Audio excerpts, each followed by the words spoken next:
Radhe Radhe. Good morning বন্ধুরা, তোমরা সবাই কেমন আছো? আশা করছি সবাই ভালো আছো, আর আমিও খুব ভালো আছি। আর চলে এসেছি আবার নতুন একটা ব্লগ নিয়ে, রাধিকা ব্লগ।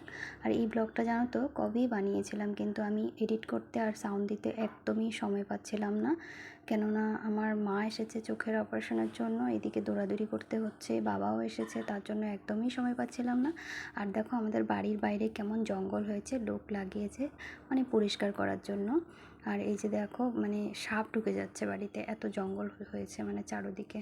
আর এই টাইমটার খুব বৃষ্টি হয়, তার জন্য জঙ্গলগুলোও ভালো মতো মনে উঠে যায়। লতাপাতা গাছ এমনিতে দেখবা কোনো গাছ লাগালে সেরকম উঠে না, কিন্তু এই মানে এই যে আজে বাজে গাছগুলো বেশি ভালো মতো উঠে। তো যাই হোক, দেখো আমার জন্য মানে ভগবানের জন্য ফল নিয়ে এসছে। যাই তো, যেহেতু জগন্নাথ যাত্রা আজকে, রথযাত্রা, তো তার জন্য ভগবানকে একটু পঞ্চগর্ভ দিয়ে স্নান করাবো, তার জন্য সব রেডি করে নিলাম। তো আমার পুরনো বন্ধুদেরকে তো অসংখ্য অসংখ্য ধন্যবাদ। আর যারা আমার নতুন বন্ধু রয়েছে, যদি আমার ভিডিওটা তোমাদের ভালো লাগে তাহলে আমার চ্যানেলটা কিন্তু অবশ্যই সাবস্ক্রাইব করে দিও বন্ধুরা। আর এই ইউটিউব চ্যানেলের জন্য আমি কিন্তু অনেক অনেক খাটছি, অনেক কষ্ট করছি, একটু আমার পাশে থেকো তোমরা। তো এই যে দেখো আমার ভগবানকে স্নান করানো হয়ে গেছে পঞ্চগর্ভ দিয়ে। তো যেহেতু আজকে জগন্নাথ যাত্রা, তার জন্য এগুলো সব করা হচ্ছে, মানে ভগবানকে একটু ভালো করে স্নান করানো হচ্ছে। ভালো ভালো দিনগুলোতে আমি আমার সখাকে স্নান করাই। তো এই যে দেখো, রোজ দিন আমি একজনকেই করাই, আর ভালো দিনগুলোতে যেমন একাদশী, জগন্নাথ যাত্রা, রথযাত্রা, এগুলোতে আমি বড় সখাকেই স্নান করাই। তো দেখো স্নান করানো হয়ে গেছে, তারপর তুলসী নিবেদন করলাম, চন্দনের তিলক করে দিলাম, আমিও করে নিলাম, তারপর ভগবানকে ফুল নিবেদন করে দিচ্ছি।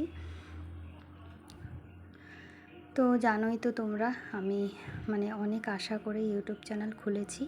তোমরা যদি আমার পাশে থাকো তাহলে আমিও একটু এগিয়ে যেতে পারবো। প্লিজ পাশে থেকো। আর আমরা যদি সবাই সবার পাশে থাকি তাহলে কিন্তু আমাদের সেরকম মানে এগিয়ে যেতে পারবো আমরা। তো প্লিজ পাশে থেকো। তো যাই হোক, আমার পুজোর করা হয়ে যাচ্ছে, মানে সব রেডি হয়ে গেছে। ফুল নিবেদন, তুলসী নিবেদন করে দিয়েছে। এখন প্রসাদ, যেহেতু আজকে জগন্নাথ যাত্রা, তার জন্য চিনি কলা ভগবানকে নিবেদন করলাম। তো আজকে তো চিনি কলা ভগবানের প্রিয় প্রসাদ। তো যাই হোক, দেখো আমার ধূপ আর দীপের নিবেদন করে নিচ্ছি আমি। তারপর চলে যাব রান্নাঘরে। আর আজকে একটু জগন্নাথ মন্দিরেও যাব, গোবিন্দ মন্দিরেও যাব, সেখান থেকেও বলেছে যেতে। তো একটু আমরা বেরোবো মানে রথের সাথে। তো তার জন্য একটু তাড়াতাড়ি সকালের পুজোটা করে নিলাম। তো বন্ধুরা জানো তো, এত কিছু করে মানে সব ঘরের কাজকর্ম করে পুজো দিতে দিতে আমার একটু দেরি হয়ে যায়। তো ভগবানকে বলি কবে আমি তোমাকে সময় মতো পুজো করতে পারবো। তো যাই হোক, দেখো ঠান্ডা ভাত ছিল, জল ভাত, একটু আলু ভাজা করে নিলাম।